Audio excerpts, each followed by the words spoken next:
할렐루야, 주님의 이름으로 축복합니다. 오늘 함께 나눌 말씀은 사사기 21장 25절 말씀입니다. 그때 이스라엘의 왕이 없으므로 사람이 각기 자기의 소견에 옳은 대로 행하였더라. 네, 오늘은 영적 단절, 복을 잃어버린 시대라는 설교 제목으로 말씀을 나눠보도록 하겠습니다. 네, 오늘 우리가 살펴볼 이 사사기 마지막 말씀의 배경이 되는 시대는 바로 사사시대입니다. 사사시대가 어떤 시대죠? 하나님께서 이스라엘 백성들을 출애굽시키시고 40년의 광야 생활을 통하여서 연단하십니다. 그리고 여호수아를 통하여서 이제 가나안 땅에 정착하게 된 그 시기부터 마지막 이제 사사인 사무엘의 시대까지를 우린 사사시대라고 이야기합니다. 근데 이 사사기를 기록했던 이 사사기의 저자는요, 이 사사시대를 총평하면서 이 사사시대를 바라보면서 이렇게 이야기합니다. 왕이 없었고 하나님의 말씀과 하나님의 기준이 아닌 자기의 생각, 자기의 소견, 그리고 자기가 원하는 사상을 쫓아 살아갔던 시대였다라는 것입니다. 즉 기준이 없던 시대, 하나님의 말씀이 희미한 시대, 그리고 더 나아가 하나님과 하나님의 백성들의 영적 단절이 된 시기라고 이야기하고 있는 것입니다. 사무엘상 3장 1절에 이렇게 이야기하고 있습니다. 아이 사무엘이 엘리 앞에서 여호와를 섬길 때에는 여호와의 말씀이 희귀하여 이상이 흔히 보이지 않더라. 너무나도 이상합니다. 너무나도 뭔가 이 조금 앞에 가면, 우리가 성경을 조금만 넘기면 출애굽기, 레위기, 민수기, 신명기, 여호수아의 말씀들을 막 보면요, 하나님의 기적과 이적들이 계속해서 펼쳐집니다. 아침에는 만나 메추라기 주시고요, 또한 불기둥과 구름기둥으로 인도하시고 홍해를 가르시고 반석에서 물을 내시는 하나님, 전쟁에서 승리하시는 그 놀라운 하나님, 그리고 매일같이 모세를 통하여서 하나님 말씀을 전달하시고 여호수아를 통하여서 놀라운 일들을 이루신 그 놀라운 하나님의 역사들을 우리는 볼 수 있다는 것이죠. 그러나 성경을 조금만 넘기면요, 사사기부터 사무엘상 사무엘이 이제 사역을 시작하기 전까지의 그 상황을 보니까요, 하나님의 말씀이 희귀하였더라라고 이야기하고 있다는 것입니다. 이상이 흔히 보이지 않았다. 너무나도 대비가 되는 모습을 우리는 볼 수 있습니다. 아까 우리 사사기 말씀 나눴던 것처럼 그 이유가 무엇입니까? 바로 하나님과의 영적 단절이 된 시기였기 때문입니다. 오직 유일하신 하나님만을 섬기고 그분의 뜻에 귀를 기울이고 따라야 될 이스라엘 백성들이 자신이 옳다고 생각하는 것, 세상의 가치관, 바알과 아세라를 섬기는 자들의 그 사상에 따라 하나님을 버리고 우상 숭배를 하고 제 갈 길로 흩어졌다라는 것입니다. 결국 영적으로 단절이 되니까 시대가 어두워졌고 하나님의 말씀이 희귀해진, 정말 이상이 흔히 보이지 않는, 하나님 행하실 그 놀라운 일들에 대한 기대감이 하나도 없는 그런 시대를 맞이하게 되었다라는 것입니다. 영적인 어둠의 시대인 것이죠. 영적 단절의 시대라는 것입니다. 결국 혼란과 실패와 억압, 그것이 무엇이죠? 바로 연단의 시대이기도 했다라는 것입니다. 하나님과 언약했던 하나님의 백성이 하나님과 영적으로 단절된다라는 것은요, 마치 죽은 것과 같습니다. 너무나도 위험한 상태인 것이죠. 첫 번째로는 하나님의 뜻이 어디 있는지 알 수도 없고 그들은 관심도 없습니다. 그러니 자꾸만 하나님의 뜻을 구하고 하나님의 말씀에 귀를 기울이려고 우리가 어떻게 해야 됩니까? 라고 하는 것보다 세상에 저 바알과 아세라를 섬기면 더 부유하고 더 행복해지더라, 이런 세상의 가치관을 쫓아갈 수밖에 없다라는 것이죠. 즉 길을 잃게 되고 방황하게 되는 것입니다. 결국 영적인 가이드, 영적인 내비게이션과 같은 하나님의 율법과 하나님의 말씀에서 멀어지니까 결국 갈 길은, 하나님의 길에서 멀어지니까 갈 길은 무엇입니까? 세상길, 멸망길, 그리고 연단의 길이었다라는 것입니다. 이 영적 단절이 위험한 또 하나의 이유는 바로 결국 하나님과의 단절은요, 하나님께서 주시는 모든 영적인 복들과의 단절과도 같습니다. 하나님께서는 우리에게 생육하고 번성하고 온 땅을 다스리고 하나님 안에서 하나님을 사랑할 때마다 주시는 그 놀라운 복들에 대해서 성경 전체를 통하여 우리에게 말씀하고 계신다라는 것입니다. 그러나 그 모든 복을 잃어버렸다라는 것입니다. 왜? 하나님과 단절되었기 때문입니다. 그게 바로 사사기 시대였다라는 것입니다. 엄청난 연단이 시작됐죠. 그래서 연단이 올 때마다 그 백성들이 결국에는 돌고 돌아 다시 하나님 앞에 살려달라고 부르짖습니다. 그때마다 하나님께서는 사사들을 보내셔서 정말 기드온, 드보라, 입다, 삼손과 같은 사무엘과 같은 사사들을 보내서 그 시대를 구원하십니다. 그러나 또 언제 그랬냐는 듯이 그 하나님의 은혜를 잃어버리고 다시 제 갈 길로 가는 정말 어두운 시대, 영적 단절의 시대인 것입니다. 근데요, 사사기 시대를 잘 살펴보면요, 지금 우리가 사는 이 시대와 별반 다를 것이 없다라는 것을 깨닫게 됩니다. 하나님의 말씀이 기준이 아니고 내 마음 내 뜻대로 살아가는 시대, 자신의 가치관대로, 세상의 가치관대로 살아가는 시대, 더 이상 하나님의 말씀이 필요가 없는 시대가 된 것이죠. 그 말씀을 듣고 그 뜻에 따라 순종하기보다는 세상 이야기하는 더 좋은 방법들을 찾아 제 갈 길로 흩어진 세대가 바로 이 시대라는 것입니다. 결국 하나님의 말씀이 점점 단절되어지고 그 이상과 그 놀라운 기적과 역사들이 점점점 희미해져 갑니다. 안타까운 것은 그 놀라운 하나님의 그 기적과 놀라운 이적들을 더 이상 기대하는 사람들이 점점 사라져가고 있다는 것입니다. 하나님의 뜻이 사라지고 하나님의 그 영적인 올바른 길, 선한 길로 가야 하는 그 놀라운 하나님의 인도하심을 잃어버려 세상의 길을 잃고 방황하는 세대, 결국 하나님과의 영적 단절로 이어지면 하나님의 그 놀라운 하늘의 복들이 다 사라지게 됩니다. 다 끊어지게 됩니다. 결국 찾아오는 것은 갈급함과 메마름과 영적 빈곤함과 실패와 세상에서 방황하고 쓰러지는 것, 이거밖에 남는 것이 없다라는 것이죠. 즉 연단이 시작된다라는 것입니다. 너무나도 안타까운 시대이고 너무나도 안타까운 모습인 것이죠. 거기에 지금 우리의 상황이 어떻습니까? 이렇게 하나님과 점점 멀어져가는 시대에 나아가 코로나라는 더 큰 악재가 겹쳤습니다.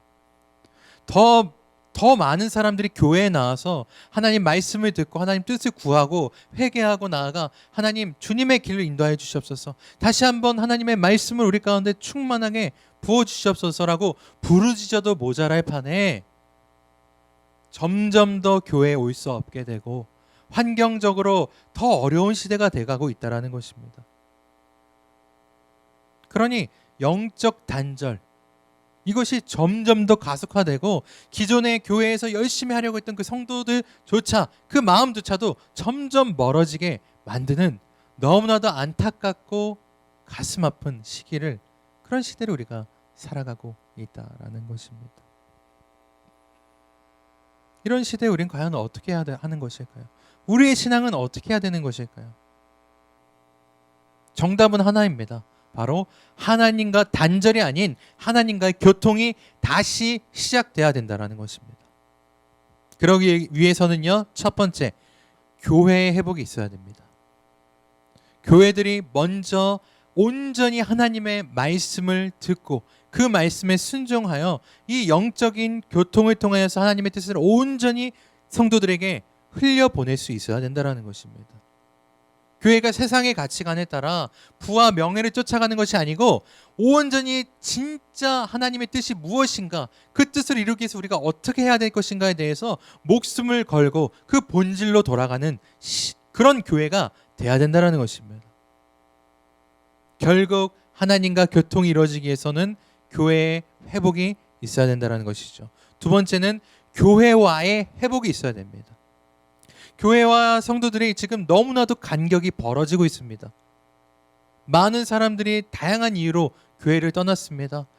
나아가 지금 코로나 사태로 인해서 점점 더 성도들이 교회에서 멀어지고 있습니다. 우리는 이것을 당연한 것으로 생각하고 어쩔 수 없다라고 인지하는 것이 아니고요. 다시 어떻게 하면 우리 교회, 즉 하나님께서 하나님의 말씀을 흘려보내시는 이 복된 교회를 통하여서 우리가 다시 은혜 가운데, 다시 하나님의 공급, 하나님의 놀라운 은혜 가운데 우리가 나아갈 수 있을까에 대해서 우리가 고민하고 결단하고 노력해야 된다는 것입니다. 어쩔 수 없는 게 아닙니다. 이것은 우리가 극복해내야 되는 것입니다. 언제나 하나님 나라의 역사는 그래왔습니다. 언제나 고난과 핍박과 연단이 있었습니다. 그럼에도 불구하고요, 어떠한 박해와 순교 가운데서도요, 결코 믿음의 성도들은 교회를 포기하지 않았습니다. 그렇기 때문에 우리는 다시 한번 우리 마음을 붙들고 교회와의 회복이 필요합니다.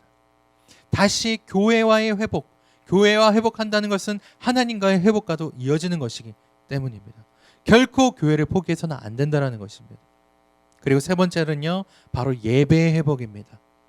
우리가 이 코로나 시대를 2년 동안 겪으면서요, 진짜 많은 방법들을 연구했습니다. 그죠? 요즘 메타버스도 많이 이야기하고, 또 유튜브, 수많은 교회들이 유튜브를 잘할 수 있도록 뭔가 준비하고, 뭔가 굉장히 기술의 발전도 이렇습니다. 또 이 유튜브를 통해서 어떻게 하면, 또 랜선을 통해서 어떻게 하면 성도들을 모을 수 있을까, 마음에 붙을 수 있을까, 이런 고민들을 많이 했습니다. 그래서 예배 실황을 막 유튜브를 통해서 내보내기도 하고, 물론 이것이 교회들이 할 수 있는 최선의 방법이었던 것이죠. 그러나 그 열매가 어떻습니까? 처음엔 열정을 갖고 뭔가 랜선을 통해서 정말 가족들이 주일날 아침에 똑같이 11시만 되면 유튜브를 틀어놓고 함께 모여서 예배를 드렸습니다. 처음에는. 그런데 가면 갈수록 그 모든 예배의 태도와 모습들, 마음들이 점점점 멀어지는 것을 발견하게 되고, 2년쯤 지나니까 교회를 소리 소문 없이 떠나가는 그런 성도들이 많아지고, 결국 그 열매를 봤을 때 너무나도 안타깝고 너무나도 가슴 아픈 열매들을 우리는 마주하게 된 것입니다. 그 현실들을 우리는 마주하게 된 것입니다. 그러나 아까도 말했지만 이 상황 가운데 우리가 지켜야 될 마음이 무엇인가? 우리가 지켜야 될 그 열정이 무엇인가? 바로 예배에 대한 열정인 것입니다.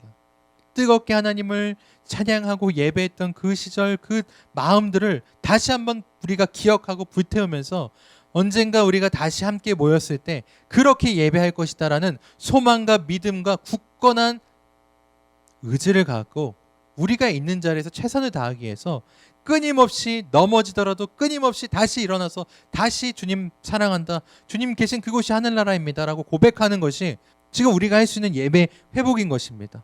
누가 보든 보지 않든, 여러 명이 있든 혼자가 있든 가족들이 있든 누가 있든 간에 내가 그 예배만큼은 비록 영상을 통해서 랜선을 통해서 드리지만 그 시간만큼은 내가 목숨같이 지키겠노라, 이런 결단이 필요하다는 것입니다. 이것이 바로 예배의 회복의 첫 단계, 우리가 할 수 있는 최고의 예배인 것입니다. 하나님은 이런 몸부림을 보시는 것이죠. 마찬가지입니다. 우리 신앙생활이 결국에는 이 땅 가운데서 하나님의 나라를 소망하면서 언젠가 주님 앞에 서서 그곳에서 내가 기쁨으로 찬양할 것입니다, 온전히 하나님께 그 아름다운 나라에서 영광을 찬양할 것입니다라는 그 기대와 소망을 가지고요, 이 땅에서 모든 어려움과 시련과 박해와 그 많은 것들을 겪어내면서 때론 넘어지기도 하고 다시 일어나면서 그 나라를 향해 걸어가는 것이 우리의 신앙생활이잖아요. 마찬가지입니다. 교회에 함께 모여 예배하는 그 아름다운 모습들을 우리가 다시 한번 마음에 품고 그 예배를 갈망하며, 내가 있는 이 자리가 너무나도 내 마음이 흔들리고 내 마음이 자꾸만 무뎌져 가지만 결코 이것에 굴복하지 않겠습니다. 어떻게든 예배하겠습니다. 무슨 일이 있어도 예배 자리에 나아가겠습니다. 예배의 그 시간을 지키겠습니다. 하나님과의 그 예배의 관계를 내가 꼭 지키겠습니다 라는 이런 결단이 바로 예배의 회복인 것입니다. 그 첫 단계인 것입니다. 우리가 이런 목숨을 건 의지가 필요하다는 것입니다.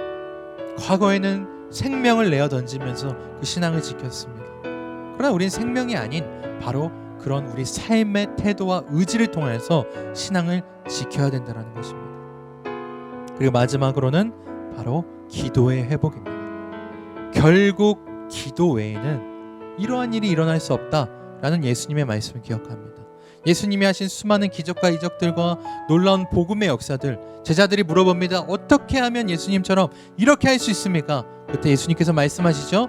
기도 외에는 이러한 일이 일어날 방법이 없다라는 것입니다. 우리는 기도해야 됩니다. 기도의 자리로 우리가 돌아가야 됩니다.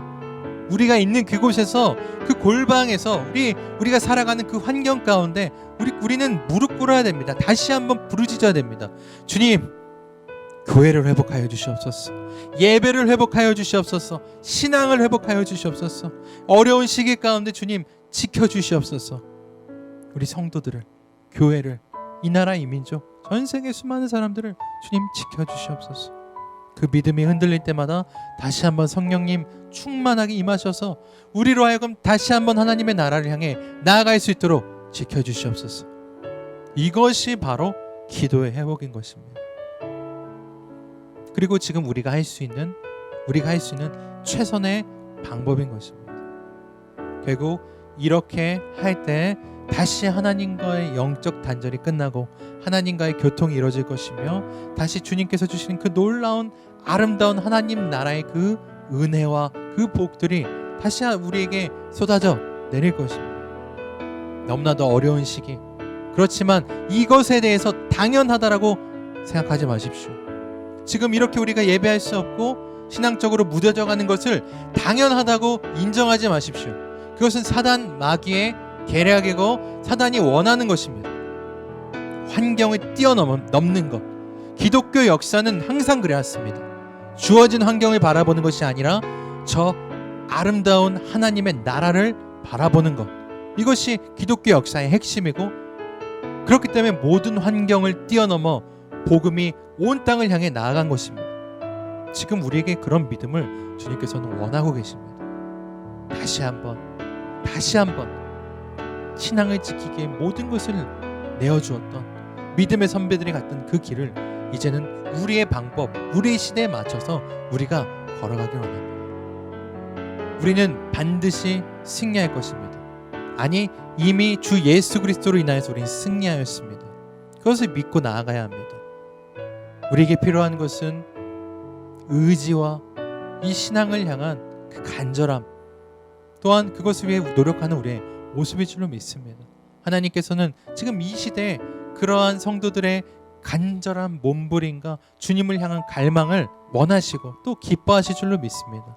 그리고 하나님의 역사는 그런 사람들을 통하여서 이루어질 것입니다. 다시 한번 이 땅 가운데 회복의 역사가 일어날 것이고요. 다시 한번 이 땅 가운데 거룩한 하나님의 대부흥의 역사가 일어날 줄로 믿습니다.